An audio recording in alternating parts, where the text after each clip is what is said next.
Hey everyone, RogueGold here. Welcome back to The Division 2. And today, I have been away for about a week or so. I was visiting some family. And as with any time that I pack up and leave for a few days, a ton of new information has come out. I shouldn't. Do it. So there is going to be more than one video here on the channel breaking down everything that we learned over the past couple of days, but in this one we are tackling the biggest news that we got, and that is what the devs' plans are for the 10th anniversary celebrations for The Division coming up in March. You may recall that we did some videos talking about how the FPS Day event in Japan was set to premiere all of this new info. Well, that happened over the weekend, and we're going to go through everything that was revealed. That includes the new Realism Mode that is coming to the game, crossovers with Splinter Cell, Ghost Recon, and more, the announcement of Year 8 content being right around the corner. There's a ton, so let's get right to it. If you don't want to miss out on any of this stuff moving forward, then you know the drill. Be sure to subscribe. A huge shout out and thank you to our channel members for your ongoing support, especially in times like these when I have to leave for a few days. It is more appreciated than you know that you have the channel's back. Alright, but without further ado, let's get to it.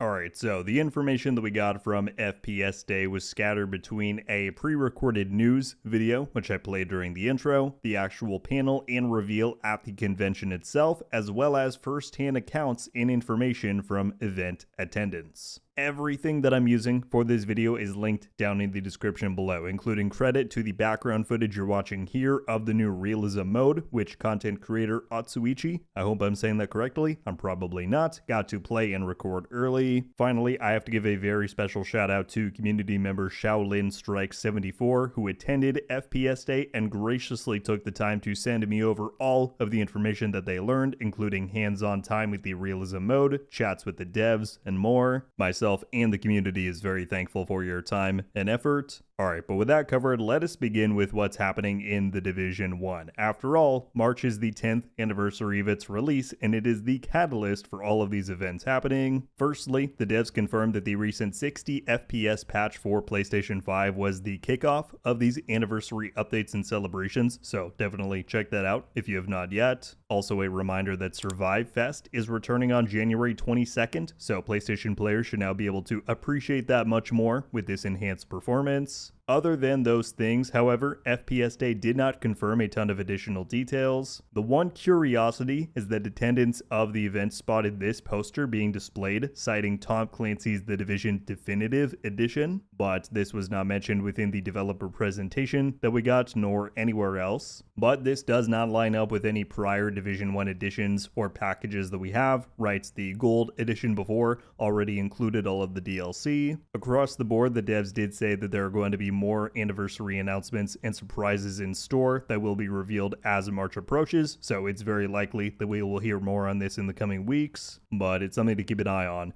Absolutely.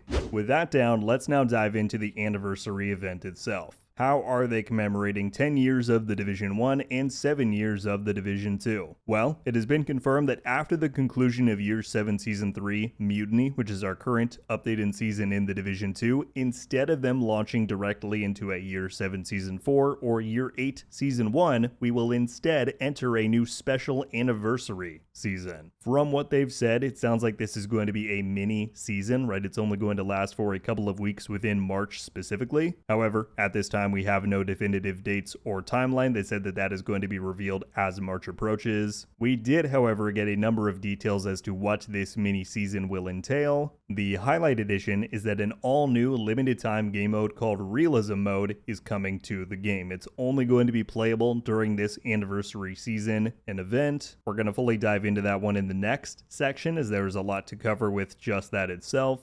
On top of the limited time mode, though, the anniversary season is going to be jam-packed with additional events, XP multipliers, and rewards. One thing they cited is that they plan to bring back the spirit of the Division 1's global events within the Division 2. No exact details yet on how this is going to work, but I kind of wonder if it's going to be somewhat similar to the throwback event that we had in 2024, if you were around back then. Essentially what that was the team spotlighting different legacy climax missions ahead of the release of Seasons 2.0, and in doing so, they had them on like a 2 or 3 day rotation, so it was a constant flow of new incentives and rewards. But given this mini season is set to only last for something like 3 to 4 weeks, and there were 6 individual global events in the Division 1, I wonder if every 4 or so days of this season, we will see them activating new events on the timeline. And perhaps unlike a traditional global event where you have to manually opt in, these may layer on top of our existing modifiers, hence them saying they want to bring back the spirit of old global events. I'm kind of thinking they'll do more simplified mechanics, kind of like the stat events that we have now. Something like headshots deal increased damage and create toxic explosions upon kills to mimic the Outbreak Division 1 global event. Or if you're within 10 meters of an enemy, you gain X amount of increased weapon damage for the Assault GE. We'll see how exactly they end up doing it, but that's one thing that we can expect to see. On top of that, they've said that there will be new named and exotic items to chase.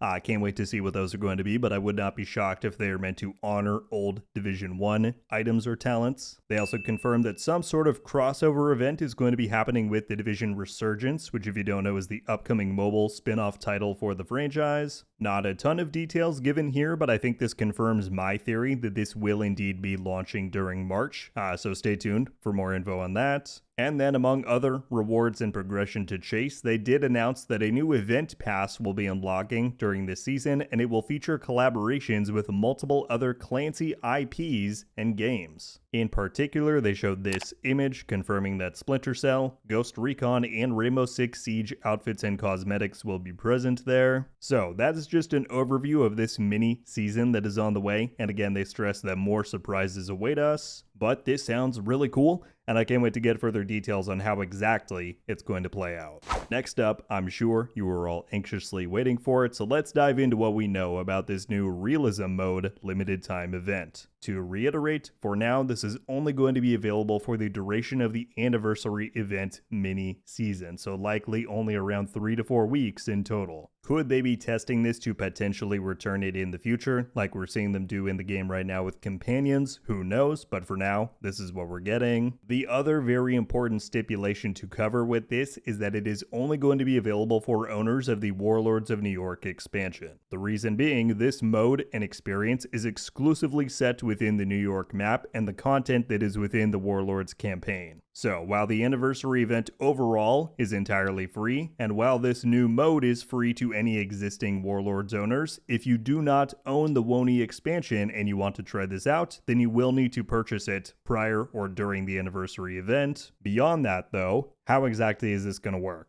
Well, while the mode is available, the game will be giving you an additional character slot, meaning you do not need to delete any alt characters to try it out, but this will be accessed much the same as a hardcore character is, where you need to create a character from scratch that is designated as a realism character. Once you do that, you'll load straight into the beginning of the Warlords campaign, and then you're off. So, what is Realism Mode? How does it differ from the Division 2 gameplay experience that we're all accustomed to? Well, it's, as the name sounds, a realistic take on the Division 2's world and combat. In Realism Mode, you will have no gear or access to any of the standard item, talents, or perks. Right? This is not an RPG experience. Instead, you simply have your agent and access to different weapons and skills that will unlock as you progress. A stamina bar and system is set to be present, so you will not be able to just indefinitely run around. In this mode, both damage and health for you and the enemies have been completely retuned and set to behave realistically towards the caliber of weapon that you're using. In other words, headshots will very often one-shot an unarmored enemy. Weak points are also much more susceptible, whereas body shots are going to be less effective. As far as your agent, you have greatly reduced health and armor. Again, this is going for a very realistic approach. UI is going to be limited, including the absence of a radar. Directional indicators will be reduced. Your HUD is going to be much more limited in terms of what information it feeds you. On top of that, restock boxes are going to be disabled. Ammo is severely limited. There's no health or armor regen. Your skill cooldowns are increased. So, exactly like the name suggests, this is going to be a much more intense and realistic gameplay experience compared to what we're used to. As far as how exactly progression will work within the mode, and what rewards or incentives might exist for us to play through it and beat the Warlord's campaign, game director Alex has confirmed that more of those details will be shared as we approach the release of this in March for the anniversary. But yeah, for now, that is about all we know on this new realism mode. I'm sure some people are going to be thrilled, right? I've seen requests for this kind of thing for years. Others, I bet, will be disheartened that it's only a limited time experience. I'm kind of in the middle on it so far. I mean, I'm definitely excited to try it out, but I do love me my looter shooter gameplay and builds, so I'm not quite sure if this will hit the same as classic Division gameplay normally does for me, but I am ecstatic that they've invested so much into giving us a truly limited time mode here, and for that reason alone, I have to commend the effort put into this. Interested to see how it lands, for sure.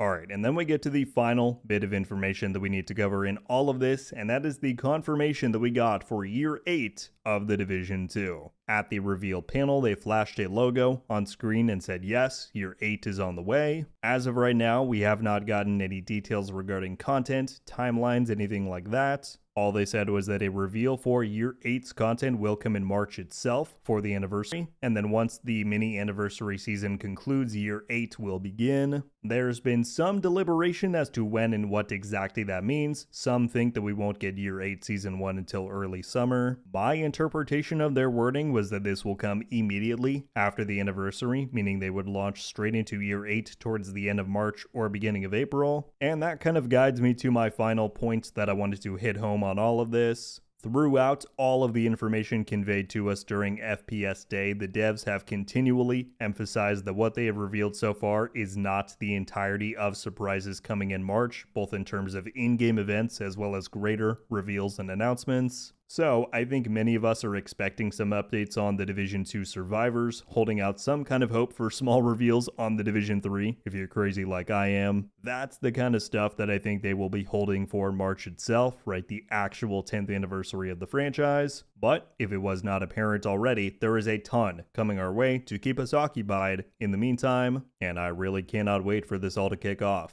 So, there you have it, everybody. That is everything that we have to go over in terms of FPS Day, the 10th anniversary, Year 8, all of it. If you clicked on this video at all, let alone made it all the way through watching, then thank you so much for doing so. I know I'm like a day late in getting coverage out for it. Again, I'm just cursed when it comes to traveling and info drops, but I cannot wait to cover, dive into, and just share the experience of what's coming in March with all of you. I think it's going to be a very special time for fans of The Division. That's everything I have for this recap though, folks. I would love to get your thoughts on any and everything that we covered today. What are your first impressions on Realism Mode? What do you think we're going to be getting in Year 8? What do you think about everything else? Can't wait to read through all of your thoughts. Again, thanks so much for coming by and watching, but until I see you next, RogueGold. Ow. Oh! We just got a Ravenous! Haha! I might not be friendly. Let's go. Coming to the Division 2. Let's go! And